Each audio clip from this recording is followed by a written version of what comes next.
Hey guys, quick little intro before the intro. Check out our podcast, Coaching the Coach, on iTunes and Podbean. Today I'm gonna kind of react. It's a reaction video, but it's also kind of a call to action, if you will.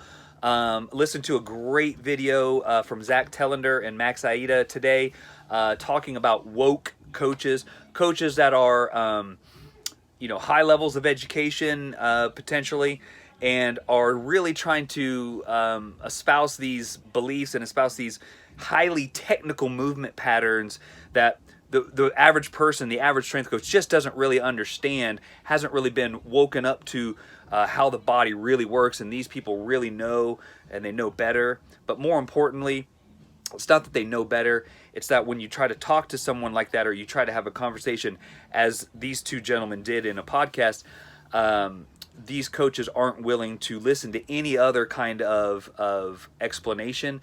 They know better, and therefore if you don't agree with them, you're kind of in the dark ages.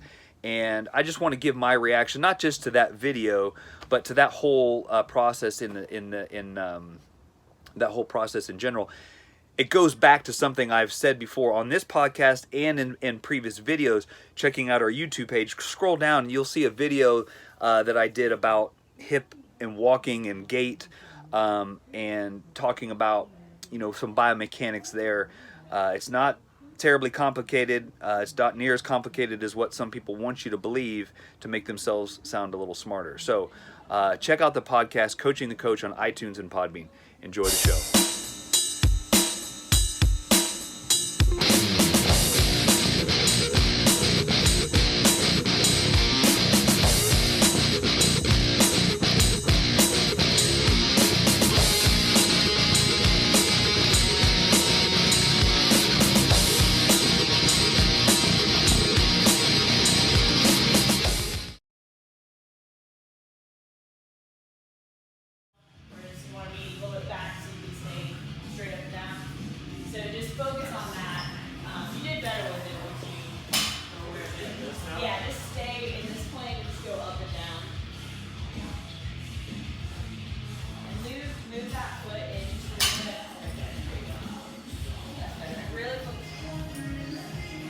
Nice.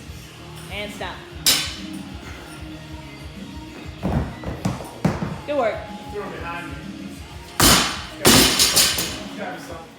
So that was a tough one. Just had a clean, I can't even talk, clean press, back squat press for 30 reps. Anytime you took a break, you had to take a 1-to-3 work rest ratio. So we try to keep it in that same energy system training phase that we've been working on. Now I'm gonna wash it all down with my Chuck Norris water. Is your water as strong as mine? I don't think so.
That's probably 3 or 4. This is 4 right here.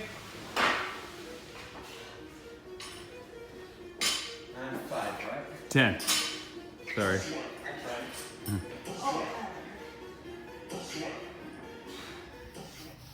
Hey everybody, today we're talking about in-season programming. So if you recall from the last video, I kind of broke down just the basic phases throughout the year that we kind of adhere to: in-season, post-season, off-season, pre-season, things like that.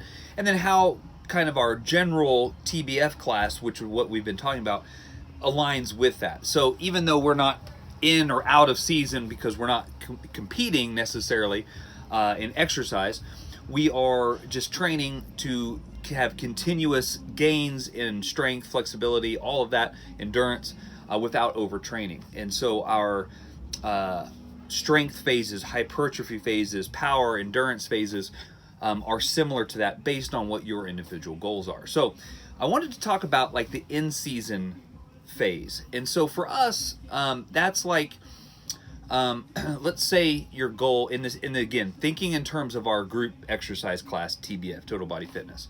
And you might even think about it like in terms of like a CrossFit class could have some parallels here.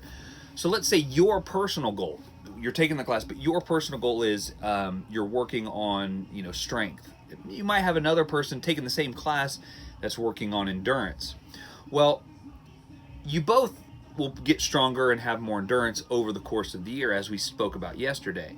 That's why we break them up in different phases that way.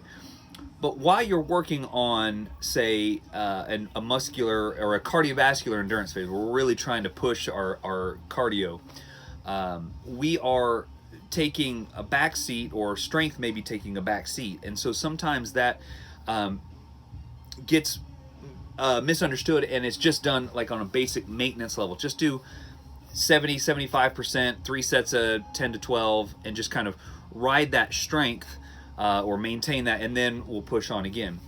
And when we talk about sports, an in-season program oftentimes gets lumped into this similar thought process. Now, I'd say over the last 10 years or so, things are starting to change positively, but there are a lot of strength coaches that just put it on autopilot for the in-season phase, or sometimes like in high school level, training drops off because, well, they don't have time to lift, go to school, and do their sport.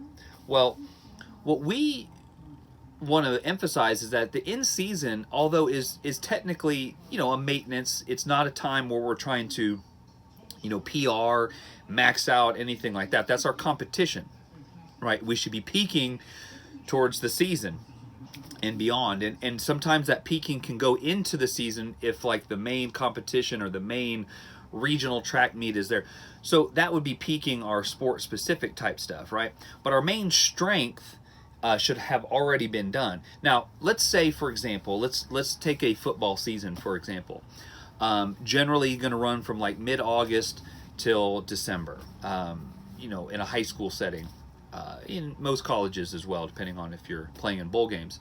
So if you have a season like that, during those 3 months or so, our goal is not necessarily to increase your max, right? However, let's say you go in with a bench press max of 300. Let's not use bench. Let's use squat, a 400-pound squat, right? You go into the season, you've worked up, you've got a 400-pound squat, season starts. Now, if we just did maintenance work, say that 75%, 3 sets of 10 to 12 reps, 2 to 3 times a week through the season, you might conceivably maintain most of that strength by the end of the season.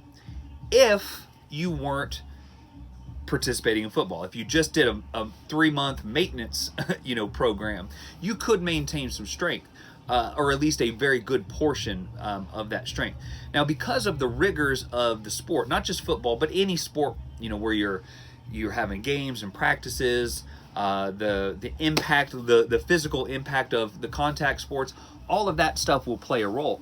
So if all you did was maintain as you go through in terms of 3 sets of 10, 12, 70-75%, which is used to be a very common in-season protocol, and that's all you did, the rigors of the season will add into that. And so actually your physicality and your strength goes down just because that's a lot to do. So in order to combat that, our goal again is to have you close to that 400-pound squat at the end of the season, right? You still want to have that kind of strength by the end of the season. So the workouts need to be somewhat progressive in nature. So you can't just do the same thing, 70-75%, 3 sets of 10 for the duration of the season. It has to still be progressive in nature. Now, the jumps don't have to be as big. And what you can do is cut down on your volume. So you can still hit high percentages. You can still hit 80, 85, even 90% during the season. You just need to cut down on your volume. So instead of like a normal strength phase where we might do 4 to 5 sets of 4 to 5 repetitions at 80, 85%, somewhere in that range, we might still be 80, 85% for 5 reps, but we're only doing 2 to 3 sets. Or we might hit 90% for 3 sets of 2 or something like that. So we're still hitting that weight. We're still driving a stimulus to grow and be stronger, but we're not doing excessive amounts of volume during the season to give way to the sport practices and the rigors of the actual games and this game schedule and the season schedule as it goes. So again, relaying that back here to our gym setting, our TBF classes, as we shift into a different phase, I don't want to lose the strength gains that we've had. So if we come off a strength phase and then into a power phase, and we're very powerful, very strong, and we go into more of a muscular endurance phase, that's going to be reflected in what we lift and in our conditioning. But we still, once a week, maybe twice a week, depending on, it'll probably be twice a week, but with different lifts, we'll still hit a high percentage lift.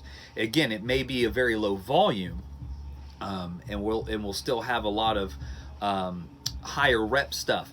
But we still, it might look like this. Let me give you an example. Let's say for the legs, if I, in my muscular endurance phase, I still might have, again, 2 sets or 3 sets of 3 to 5 reps at 85 plus percent of their 1RM. But then I will have either a back off sets, or I'll have other exercises like goblet squats, lunges, other things that we will do for a much higher repetition, working on that muscular endurance. So, but I still want to maintain my strength. I don't want to go down in strength. I'm just trying to add some endurance to this so we keep gaining. So it has to be done like that. If I just all of a sudden go from hitting high numbers or high percentages at low reps, and then just drop it straight down to a muscular endurance phase, at the end of that, when you go back into a strength phase, the strength may be down a little bit. So the idea is we don't want to have a drop off in strength just because we're training on something else. It may drop a little bit, but in order to maintain it the best we can, we still need to push the intensity. We just are going to back off on volume. So I hope that helps give you a little understanding of how we program our TBF class. And that's very similar to how we would do an in-season program for a traditional sport routine. A quick example, or another quick example, with some of the sports that I've done with basketball, where they were playing 3 games a week on the in-season. It was hard to lift on the off days because they needed time to practice, and they needed fresh legs because obviously with basketball there's a lot of running and jumping. So what we would do in order to give them a full day to 2 days between games to recover from lifting, we would lift after the game.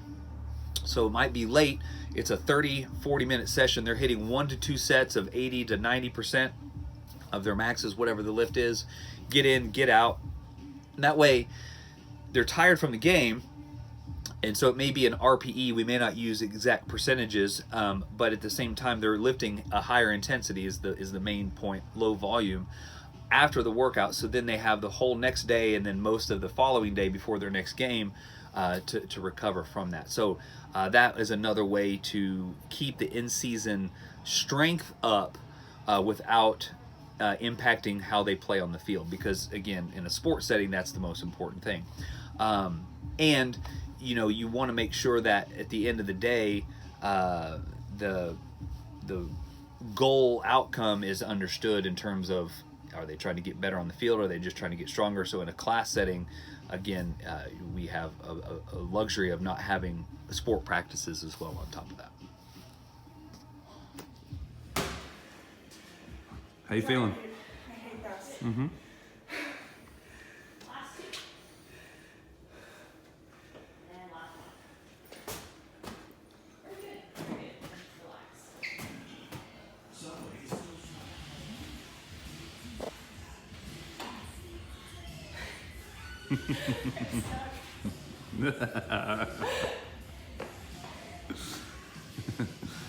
Traffic jam. There we go. May not be the best video we've ever shot.